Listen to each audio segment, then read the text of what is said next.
Hello all my dear friends, my name is Harshath और आप देख रहे हैं नेचुरल फिजिक्स। सो जैसे हमने वादा किया था कि लाइट सीरीज खत्म होने के बाद हम एक लेक्चर लाएंगे जो कि टोटली बेस होगा मिरर फार्मूला पे।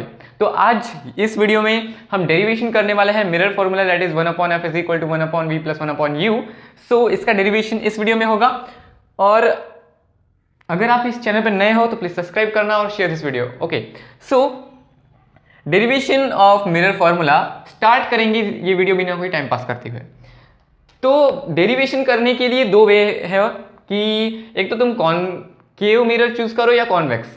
अब ये कॉन्वेक्स जो है ना वो थोड़ा डिफिकल्ट है पढ़ाने में, इसलिए मैं कॉनकेव चूज करूंगा। ओके, तो कॉनकेव थोड़ा इजी जाएगा, इसलिए हम स्टार्ट करते हैं कॉनकेव मिरर से।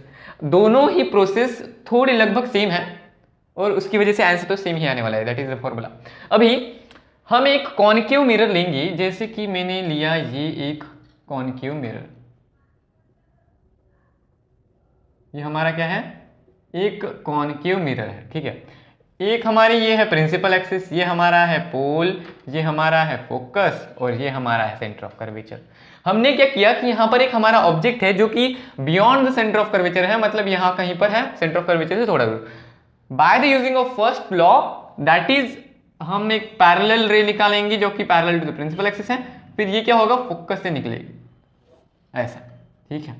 दूसरा का हम यूज कर सकते हैं, that is by the centre of curvature. ये थोड़ा सा ऐसे झुक गया तो बट आप समझ सकते हो कि एक स्ट्रेट लाइन है सेंटर ऑफ कर्वेचर से जो कि बाउंस बैक हो जाएगी। अभी मुझे पता है कि यहां पर इमेज फॉर्म हुई है between centre and focus, but मैं अगर यहां पर और एक बात कहूं कि एक मैंने इंसिडेंट रे निकाली, दैट एक सेकंड ना, दैट विल बी पासिंग और दैट विल स्ट्राइक ऑन पोल, तो पोल तक जाएगी एक इंसिडेंट रे जो कि पोल पर गई, तो वो रिफ्लेक्ट कैसे होगी? मैंने पहले ही पढ़ा चुका हूं मैं कि angle of incidence is equal to the angle of reflection. तो ये यहां पर एक नॉर्मल बन जाएगा, ठीक है। तो ये हमारा एंगल ऑफ इंसिडेंस है और ये निकलेगा कहां से? ऐसा। तो ये हमारा एंगल आर है, angle R is equal to angle R, ठीक है। हमने क्या किए, ये जो हमारा पॉइंट है इसको हमने दे दिए नाम, जैसे कि मैं इसको इस ऑब्जेक्ट को नाम दे दूंगा ए बी और इसकी इमेज को दे दूंगा, यहां पर एक इमेज फॉर्म होगी, उसको हम नाम देंगे B dash and A dash. B dash and A dash, उसकी इमेज को नाम दे दिया। यहां तक क्लियर है? ठीक है। अभी हम सॉल्व करेंगे पूरी प्रोसेस। तो ये हमारा एक डायग्राम है, आप इस समय इसको साइड करो। अभी यहां पर प्रूव करने के लिए हम पहले क्या ढूंढेंगे? Similar triangle. या देखो यहां पर ए बी पी, हमारा ये ट्रायंगल ए बी पी, यहां पर ये जो है ये एक ट्रायंगल है। तो A B P will be equal to similar to A dash B dash P. क्यों सिमिलर? क्यों? देखो, सिमिलर ट्रायंगल की डेफिनेशन क्या होती है कि या सिमिलर ट्रायंगल किसे कहा जाता है कि हमारे पास अगर दो ट्रायंगल हो और दोनों ट्रायंगल की जो दो एंगल्स होने चाहिए, अगर दोनों ट्रायंगल के दो एंगल इक्वल है तो हम बोल सकते हैं कि वो दोनों ट्रायंगल सिमिलर है।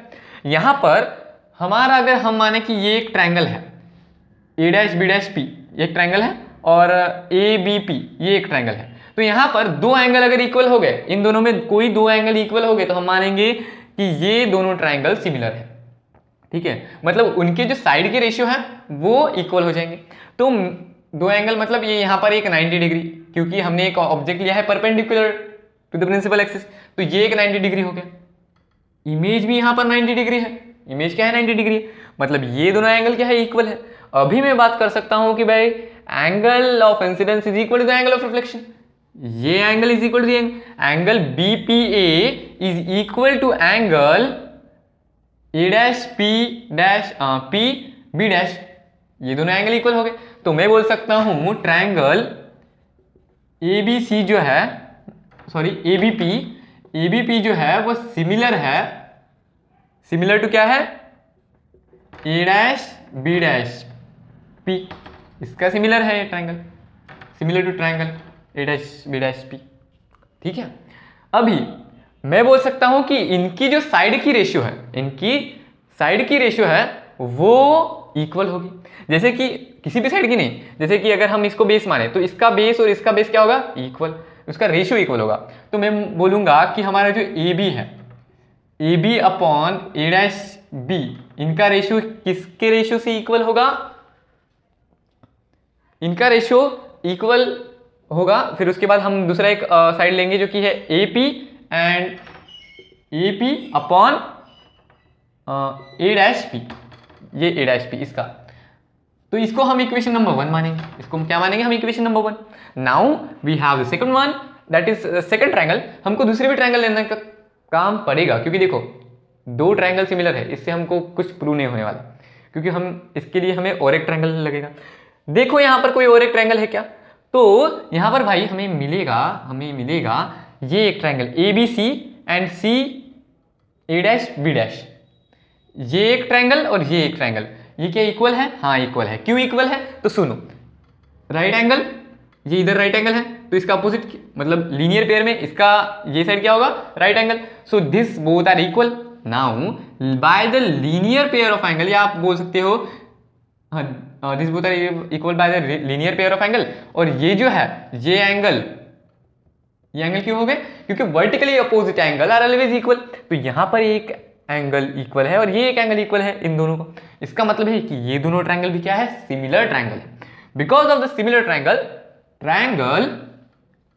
पहले लिख दूंगा A B C is similar to triangle A dash B dash C. ठीक है, तो इनमें क्या कॉमन है, अभी भाई मैं यहाँ पर इनमें कॉमन निकालूं तो हो सकता है कि वो हमारा जो इनमें अगर कॉमन निकाले हम तो यहाँ पर ए बी जो है, पहले हम निकालेंगे ए बी का जो रेशियो है वो है ए डैश बी डैश का रेशियो, इसका रेशियो इज इक्वल टू इसका रेशियो। ठीक है, ये एक हमारा ट्रायंगल।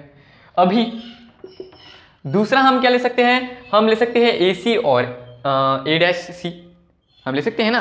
तो मैं ले लूंगा यहाँ पर ऊपर ए सी अपॉन ए डैश, ये हमारी equation number 2। From equation number 1, from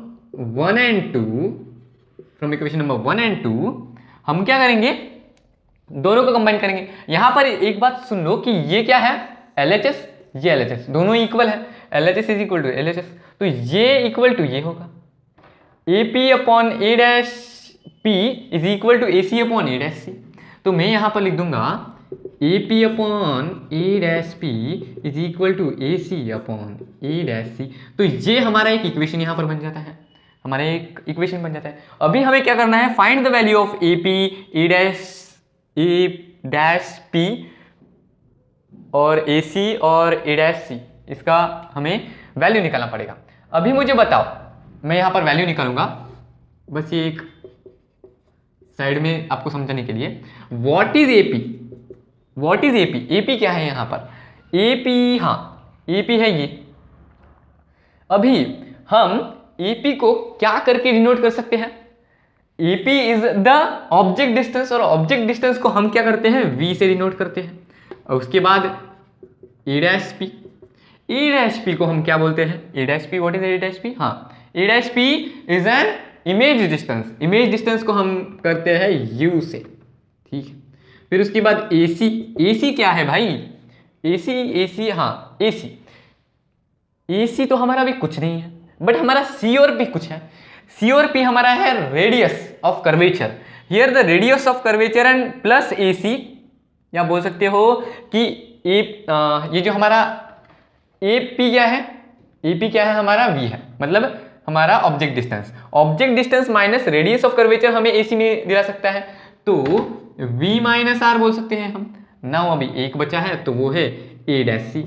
A dash C क्या है, A डैश C ये है, तो इसको हम लिखेंगे S, it mean the U minus R, U मतलब इमेज डिस्टेंस माइनस अगर हम R करें तो हमें ये मिल जाएगा, तो ये हुआ U minus R by. Now हम ये पुट कर देंगे यहाँ पर, देयरफॉर मैं ऐसे इधर लिखते जाऊंगा क्योंकि अभी मैंने उस साइड से स्टार्ट किया है। ठीक है, तो यहाँ पर हम ये वैल्यू पुट कर देंगे। ए पी क्या है, v है हमारा, उसके बाद ई डैश पी क्या है, वो है हमारा u, that is equal to A C क्या है, v माइनस आर, और E dash C u minus R. अभी इसको सॉल्व कैसे करेंगे, हम मल्टीप्लाई कर देंगे। अभी ये क्या हुआ, u into V that is V U minus V R, that is equal to u into V that is U V minus U R. ये u दिखने के लिए थोड़ा ये करता हूं, ठीक है। अभी हम क्या करेंगे कि इस u को, ये जो हमारा u है, या हम वी यू है, तो इस वी यू को इधर लाएंगे और इस वी आर को उधर शिफ्ट करेंगे। सेम टर्म अगर इक्वल पास पास लाएंगे तो हमको सॉल्व करने में इजी जाएगी। तो ये क्या बन जाएगा, वी यू प्लस ये इधर आएगा यू वी, या आप बोल सकते हो कि इसको इन्वर्स कर दो, मतलब वी, एक सेकंड, हाँ वी यू इक्वल, ये दोनों V U is equal to U R plus V R, ठीक है। यहां तक इधर शिफ्ट करेंगे। अभी यहां पर मैं क्या करूंगा, यहां पर एक चीज हम कर सकते हैं कि इसको 2uv लिख सकते हैं। तो मैंने लिख दिया 2vu is equal to U R plus V R. अभी ये सॉल्व होगा नहीं, तो अभी क्या करेंगे, dividing both by U V R, sorry, दोनों को हम यू वी आर से डिवाइड कर देंगे। अभी ना हूं, अगर हम यू वी आर से डिवाइड कर देंगे तो ये क्या बन जाएगा, 2vu upon U V R equal to U R upon U V R plus V are upon U V R. तो R R get cancel, this V also get cancel, R R U U, यहाँ पर क्या होगा, हाँ ये दोनों cancel हो जाएंगे। तो क्या बचता है, 2 upon R is equal to 1 upon V plus 1 upon U. अभी ये 2r, what is mean by 2 upon r? 2 upon r is nothing but the focal length. सुनो, व्हाट इज r? r क्या है, radius of curvature is double of focus. तो मैं यहां पर देखो 2 अपॉन r है, 2 अपॉन r है, तो यहां पर हमारा r जो है वो 2f है। तो r की जगह पर हम ऐसा लिख सकते हैं कि 2 अपॉन, हाँ ठीक है, 2f लिख सकते हैं। r की जगह पर क्या लिख सकते हैं हम, 2f। तो यहां पर 2 गेट कैंसिल, तो ये क्या बन जाएगा, 1 अपॉन f। तो देयरफॉर 1 अपॉन f, अच्छे से लिखेंगे क्योंकि ये हमारा फॉर्मूला है, 1 upon f is equal to 1 upon v plus 1 upon u। So this is our final answer. ऐसे हम सॉल्व कर सकते हैं whatever it may be the derivation, but I hope आपको ये वीडियो अच्छा लगा हो। And if you like this video then please subscribe to this channel and share to this video to your friends. Actually this video, ये जो video था हमारा, तो वो टोटली बेस्ड था 12th के कॉन्सेप्ट पर, क्योंकि ये जो डेरिवेशन है ये 12th के बुक में है। 8, 9, 10th को ये नहीं रहता, बट मैं पढ़ा रहा हूँ। Okay, so bye and thanks for watching this video.